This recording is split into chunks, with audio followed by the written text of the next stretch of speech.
विधानसभा सत्र खत्म होने के बाद किश्तवाड़ पहुंची शगुन परिहार। कुंजवाड़ा पहुंचकर शहीद बीडीसी के सदस्यों से मिली शगुन। दोनों के परिजनों की हर संभव सहायता का दिया आश्वासन।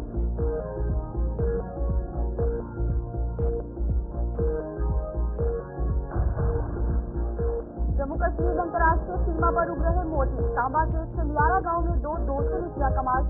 22 महीने पहले शुरू हुई परियोजना का मिला फल। तालाब में उगाए जा रहे मोती उगने से हर कोई हैरान।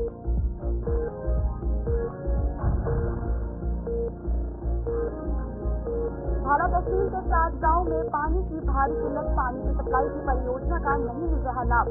लाखों रुपए की सरकार परियोजना की निकल चुकी हवा। घोड़े खच्चरों पर दूर दूर से पानी ढोने को लोग मजबूर।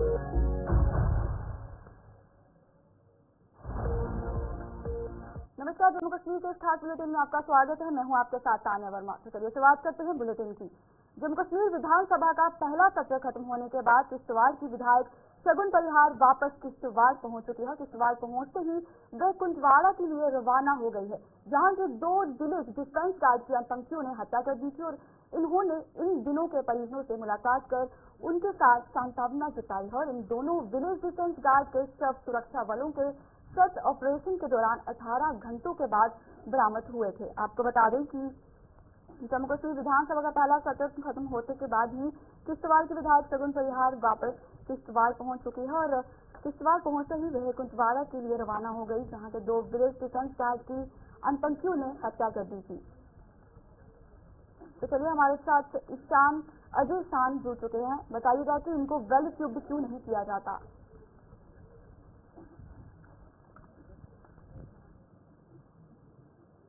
जी अजय शान, सुन पा रहे हैं? जी तान्या जी अजय बताइएगा, इनको वेल इक्विप्ड क्यों नहीं किया जाता। देखिए, ये जो वीडीजीज हैं ये जब क्रिएट की गई थी तो इनके पास एलएसआर वेपन्स थे, क्योंकि इनको अपने गांव और आसपास के इलाकों की सुरक्षा करनी थी, तो उस समय जो वेपन अवेलेबल थे वही प्रोवाइड किए गए। लेकिन रिसेंटली जो पॉलिसी में बदलाव देखने को मिला है कि ऑटोमेटिक वेपन्स अब इनको देने की बात की गई है, जिसके तहत किश्तवाड़ डिस्ट्रिक्ट में भी एसएलआर राइफल जो है वीडीजीज को दी जा रही है। लेकिन उसमें भी कुछ शर्तें हैं, कुछ एज बार है। तो कहीं ना कहीं जो पहले से कहा जा रहा था कि वीडीजीज को मॉडर्नाइज किया गया, ऐसा धरातल को तो दिखता नहीं है। लेकिन कुछ वीडीजीज में एसएलआर वेपन जरूर दिए गए हैं, लेकिन जो कम्युनिकेशन हो या दूसरी फैसिलिटीज हो वो नहीं दी गई है। तो हम ये नहीं कह सकते कि जो सुरक्षा बलों के एज पार वीडीजीज हैं वो तो नहीं हो, अभी यहाँ पर वैसा कुछ है। लेकिन सरकार को पॉलिसी बनानी पड़ेगी कि जो वीडीजीज हैं जो वॉलंटरली अपनी गांव की सुरक्षा करने के लिए सामने आए हैं उनको वेल इक्विप किया जाए, ताकि जो मिलिटेंट है जो एडवांस वेपन लेके आ रहा है, एडवांस टेक्नोलॉजी का लेके सामने आ रहा है, तो दुश्मन का मुकाबला करने के लिए इस तरफ से भी कहीं ना कहीं इनको इक्विप करना पड़ेगा। जी अजय बताइएगा, बीडीसी को बीडीसी ही क्यों बनाया गया था, इसके पीछे क्या मकसद था?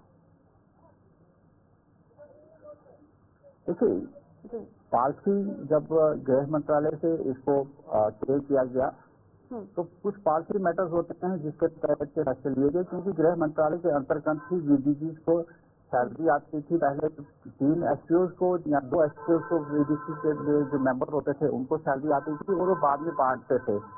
फिर वो इसमें एक डिस्प्यूट हो गया कि हम शेयर क्यों करें, तो वो भी एक बड़ा इशू चला। तो इस पूरी पॉलिसी को फ्रेम करके ये जो केंद्र सरकार के निर्णय पर ही ये जहां नाम इनका बदला गया और जो पेड वीडीजीज हैं उनको अब सैलरी आना भी शुरू हो गया। हालांकि कुछ वीडीजीज ऐसे भी हैं जो अनपेड हैं, वो वॉलंटरली अपनी सेवा दे रहे हैं, दिन रात सुरक्षा का काम कर रहे हैं।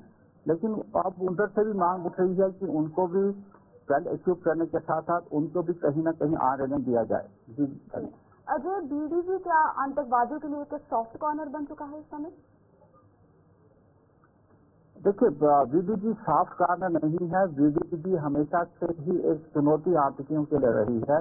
लेकिन जिस प्रकार से वीडीजी एक रेगुलर फोर्स हम नहीं कह सकते, तो उनको अपने घर के काम भी करने पड़ते हैं। घर के काम के लिए कभी जंगल में जाना पड़ता है, कभी खेतों में जाना पड़ता है, तो उसका कहीं ना कहीं फायदा आतंकी उठा रहे हैं और पीठ पीछे वार करके उन पर हमला कर रहे हैं। अगर वो वीडीजी ग्रुप पर हमला करेंगे तो उनको पता है कि वहां से पूरा जवाब मिलेगा और उनका ही नुकसान होगा। लेकिन घात लगाकर इन पर हमला कर रहे हैं। सॉफ्ट तो इनके लिए टारगेट नहीं है, इनको खतरा है तो वीडीजी से ही इन ग्रामीण इलाकों में क्योंकि पूर्व में भी हमने देखा है कि जब वीडीजी एक्टिव थी आज भी उन इलाकों में जहां भी होते थे वीडीजी वहां घुस नहीं पाते थे। तो आज भी कुछ वैसा ही है, लेकिन जैसे मैंने कहा कि डे टू डे काम के लिए जब ये बेचारे बाहर जाते हैं विदाउट वेपन तो तब इनको टारगेट करने की कोशिश की जाती है। और जो कितवाड़ा में हुआ वो भी कुछ वैसे ही हुआ जब दो डीजी मेंबर अपनी भेड़ बकरियां लेकर जंगलों की तरफ गए हुए। जी अजय, किश्तवाड़ में शगुन परिहार उनके परिवार से मिलने के लिए पहुंच चुकी है। उनके परिवार के साथ क्या बातचीत की गई, उनके परिवार से क्या मांगे रखी गई हैं, ये सब बताइएगा। देखिए, जो कुलदीप और नजीर हैं उनके शव कल शाम को ही उनके घर पहुंचे थे, क्योंकि घर से कई किलोमीटर दूर जंगल में अपहरण करके उनकी हत्या कर दी गई थी। तो देर शाम को शव पहुंचे। अभी थोड़ी देर पहले नजीर अहमद का उनका दफना दिया गया है और थोड़ी देर के बाद ही कुलदीप कुमार का अंतिम संस्कार होना है। तो फिलहाल जो भी प्रक्रिया वहां पर चल रही है अंतिम संस्कार की चल रही है। हालांकि परिवार को ढाढ़स बताया जा रहा है, लेकिन जो इश्यूज हैं कि इनकी रिहेबिलिटेशन कैसे होगी, जो परिवार हैं छोटे छोटे बच्चे हैं इनका कैसे आगे जीवन यापन होगा उसको लेके भी बात होगी, क्योंकि वो बात सरकार तक पहुंचानी है। हालांकि पार्टी सरकार की तरफ से बनी हुई है, लेकिन उससे गुजारा नहीं होगा। तो शगुन परिहार से जो हमारी बात थी उन्होंने कहा कि जो भी मैक्सिमम पॉसिबल लगा वो सरकार से उन परिवारों को पहुंचाएंगे। जी, तमाम जानकारी के लिए धन्यवाद अजय शान। हमें अपडेट कर रहे थे किश्तवाड़ से कि शगुन परिहार जो है किश्तवाड़ पहुंच चुकी है और वो उनसे परिवार वालों से बातचीत कर रही है।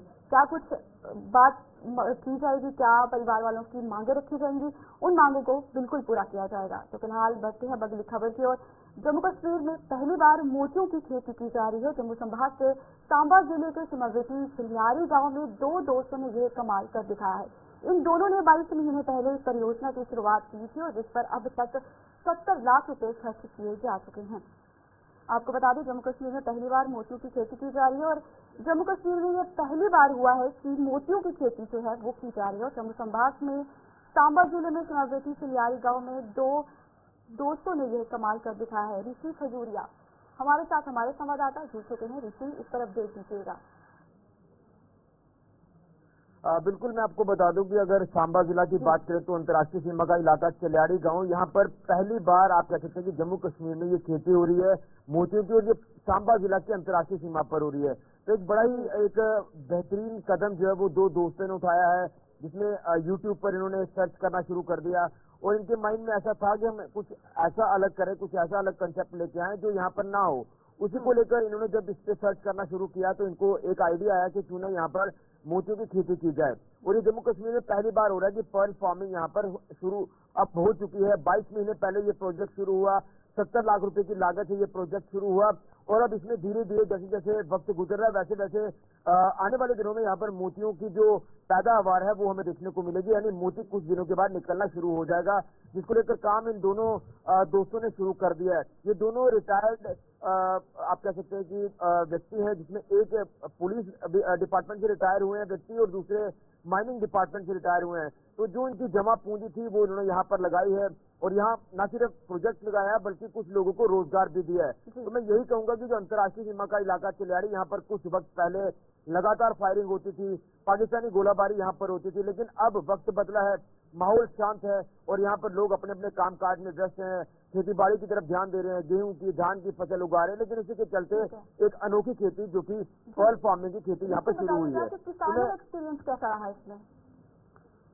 देखिए, अभी तक जो एक्सपीरियंस को लेकर बात करें तो ये पहला एक्सपीरियंस है, नया एक्सपीरियंस है। अभी इसमें क्या कुछ गेन होता है, इसका रिजल्ट क्या सामने आता है, ये भी कुछ दिनों के लिए हमें इंतजार करना होगा, क्योंकि जैसे मैंने कहा कि 20 से 22 महीने लग जाते हैं मोती तैयार होने में। तो मैं आपको बता दूं, इसमें ओयस्टर जो समुद्र में पाया जाता है, जिसे सीप कहते हैं, वो सीप जो है इन्होंने कोलकाता से लाया और यहाँ पर एक बड़ा तालाब अपने जो जमीन थी उसमें तालाब बनाया, पानी उसमें जब वो पानी का सोर्स बनाया, उसके बाद जो बीज था वो उसमें डाला गया। उसमें ये भी जानकारी मिल रही है कि ओयस्टर की सर्जरी करके उसमें बीज जब वो डाला जाता है और ये 22 महीने के बाद जो मोती है ये बनकर तैयार हो जाएगा। अब इसका रिजल्ट सामने आएगा, एक्सपर्ट जो है वो बाहर से आएंगे, उसके बाद ये मोती निकालने की प्रक्रिया शुरू करेंगे। तो इसमें कितना लाभ होगा ये भी देखना होगा। नया एक्सपीरियंस है, 1.5 लाख के आसपास सीप इसमें डाला गया है और 1.5 लाख में कितना मोती तैयार होता है ये देखना होगा। अगर ये प्रोजेक्ट कामयाब हो जाता है तो यहाँ पर कुछ लोगों को रोजगार के साधन भी मिल जाएंगे और इस तरह से प्रोजेक्ट जो वो पर्ल फार्मिंग के आने वाले दिनों में जम्मू कश्मीर में कई अलग अलग जगहों पर शुरू हो सकते हैं।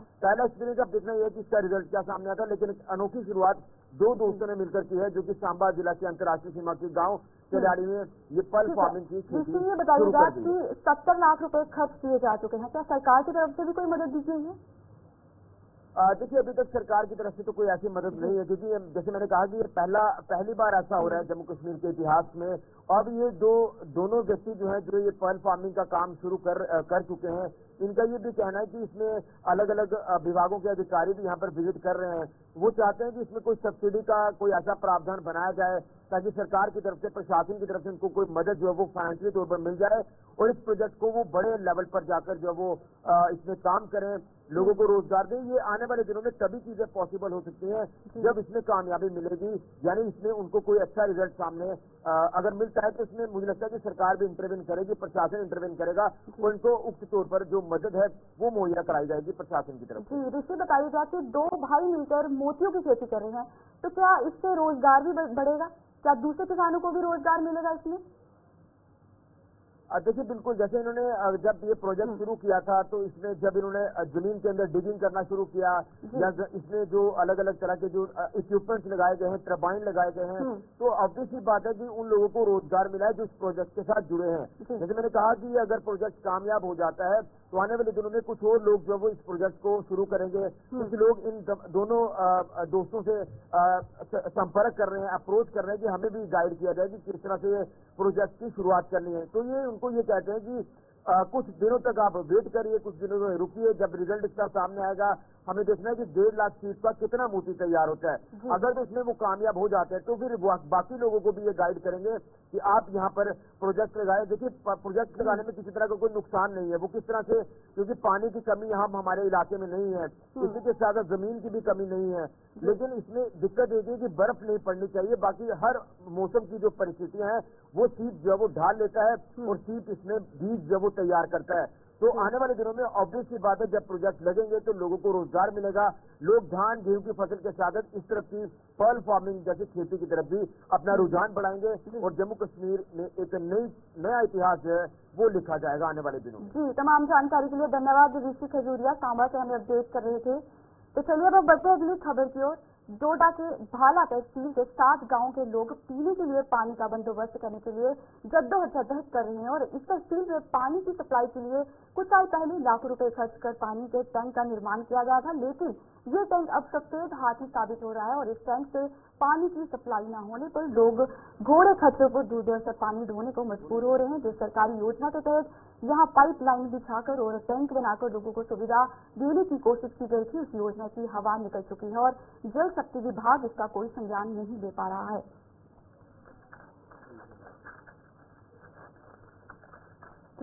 साथ विकास मनहार से जुड़ चुके हैं। विकास, इस पर बताइएगा कि योजना का क्या लाभ हो रहा है और जी बताइएगा, इस पर दे दीजिएगा।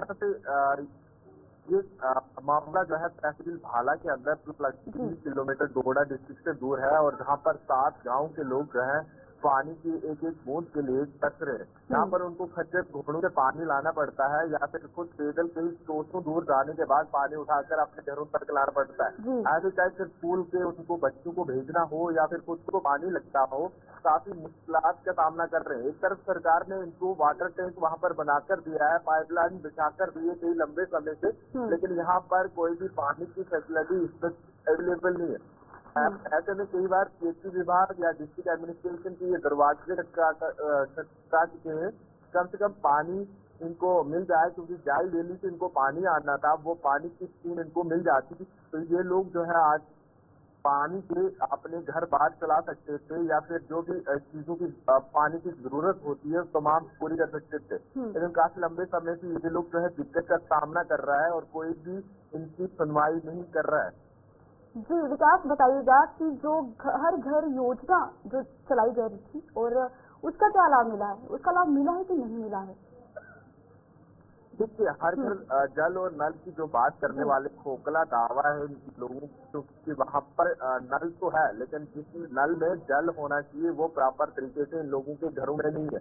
ऐसे में जहाँ पर खच्चर घोड़े या कुछ पैदल चढ़कर जो महिलाएं घर छोड़कर, क्योंकि घर का भी काम करना है, ऐसे में दूर दराज से पानी लाना है, क्योंकि आस पास बिल्कुल सूखा हुआ एरिया है कि लंबे समय से बारिश इस तरह से नहीं देखने को मिली है, जिसके कारण जहाँ लोगों को थोड़ा आसपास यानी खेतों में पानी निकलता था वो भी सूख चुका है। ऐसे में दूर दराज नालों की तरफ जाना पड़ता है, जहाँ से पानी उठाकर लाना पड़ता है। लगभग 2000 से ज्यादा आबादी है जहाँ पर अब कई लोग जो है पानी खरीद कर ला रहे हैं। तो सोचिए इन लोगों किस जिंदगी जी रहे हैं और लंबे समय से इंतजार कर रहे हैं, और इन्होंने प्रोटेस्ट भी किया था वहाँ पर कम से कम पानी की फैसिलिटी हमें मिल जाए। जो पाइपलाइन आपने लाखों की खर्ची है, जिसमें लाखों का पैसा यहाँ पर इन्वेस्ट किया है, उस पाइपलाइन में अगर पानी सही तरीके से किसी नाले से इनको भेज दिया जाए ताकि ये लोग भी जो है अपनी जिंदगी जी सके। जी, तमाम जानकारी के लिए धन्यवाद विकास मनहास। विकास हमें अपडेट कर रहे थे। तो चलिए अब हम बढ़ते हैं अगली खबर की ओर।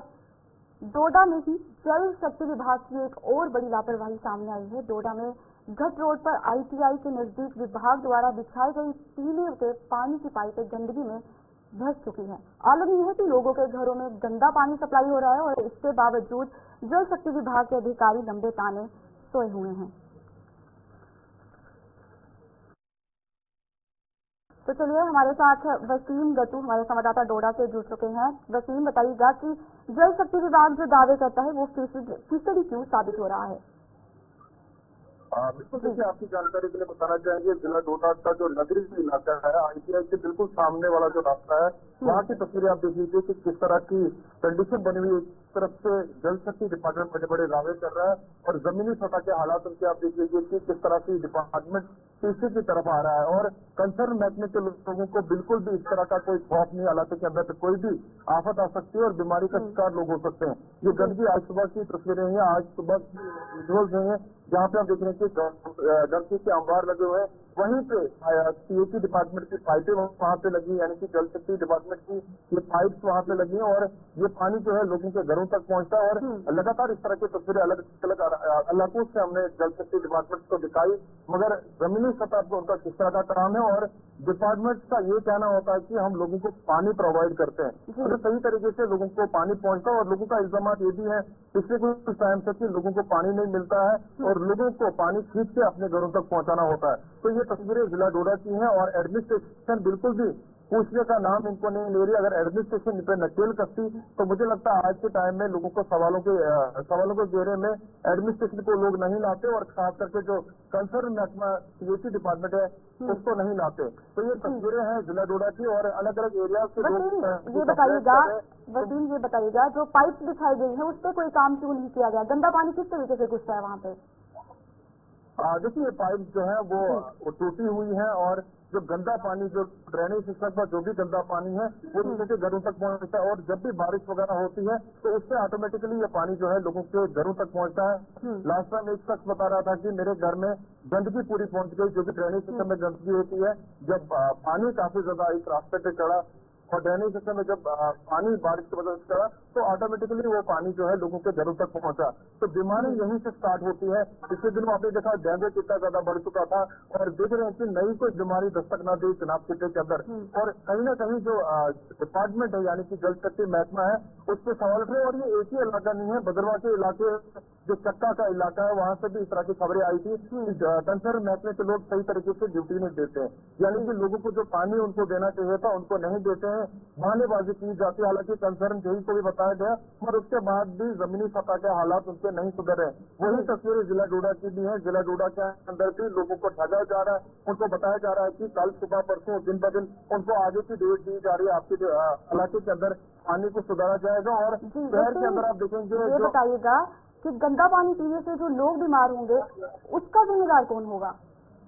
देखिए, ये तो जिम्मेवार एडमिनिस्ट्रेशन होगी जो दावे बहुत बड़ी कर रही है। लोगों के घरों तक बताया जहाँ पे जाता है कि लोगों के घरों तक हम पानी पहुँचा रहे हैं। मुझे लगता है कि इस तरह की कंडीशन अगर रहेगी तो जल्द से जल्द अब सुनेंगे जिला डोडा के अंदर भी बहुत बड़ी बीमारी आई और उसके जिम्मेवार जो होगा यहाँ की जिला की एडमिनिस्ट्रेशन होगी। खास करके जो कंसर्न महकमा जो दावे तो बहुत बड़े कर रहा है और बड़ी इन्वेस्टिगेशन इसमें देखिए मैं बताना चाहूंगा यहाँ के लोगों का ये मानना है कि बड़े लेवल पे इन्वेस्टिगेशन ये होनी चाहिए।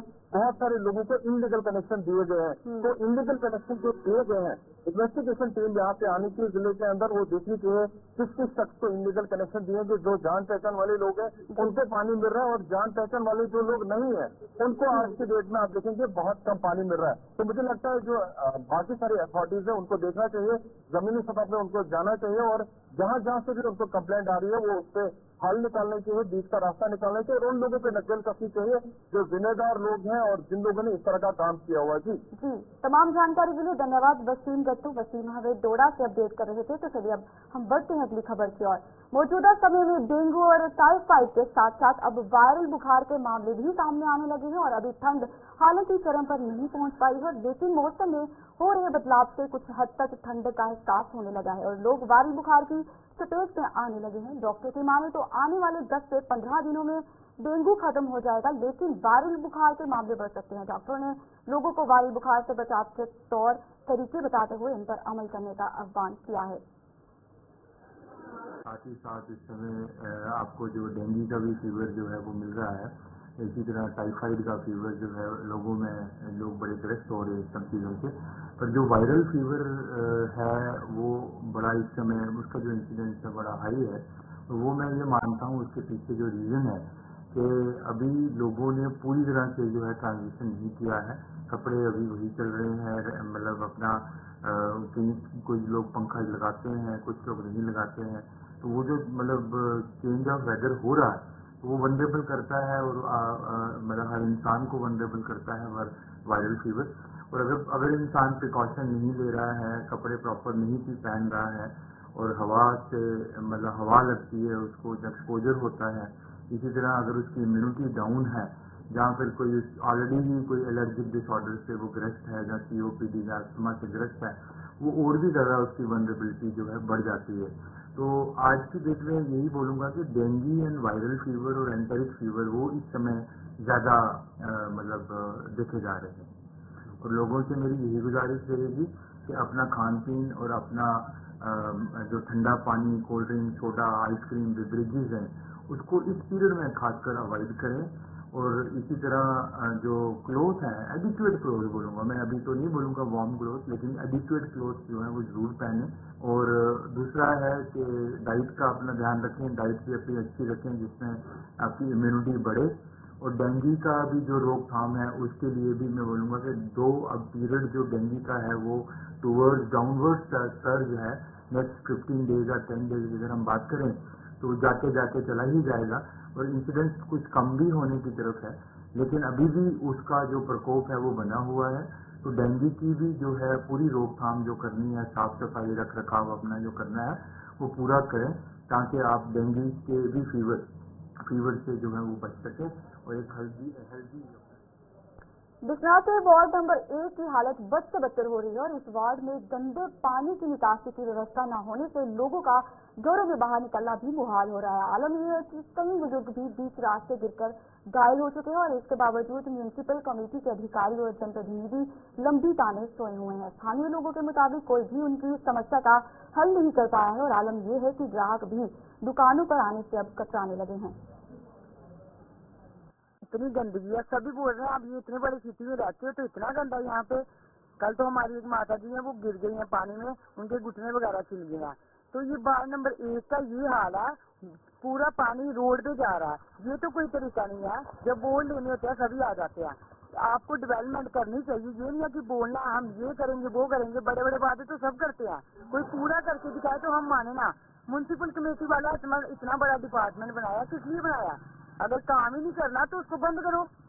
अगर हमें भी पता होगा कि डिपार्टमेंट ही नहीं है वो कौन हैंडल करेगा, हम खुद अपना इंतजाम करते हैं। फिर पहले ही बोल दो ना, तो फिर किस लिए आ जाते हैं कि हम ये करेंगे वो करेंगे। डेवलपमेंट क्या है? डेवलपमेंट ही नहीं है तो क्या करना है बना के उसको। क्या मांग करते हैं? हम यही अपील कर रहे हैं कि जितनी जल्दी होता है हमारी समस्या का सुलझाओ, जल्दी से जो भी इनके डिपार्टमेंट के हेड हैं, विधायक हैं, जो भी बने हुए हैं मेंबर, वो आके चेकिंग करें और देखें ये क्या हाल हो गया।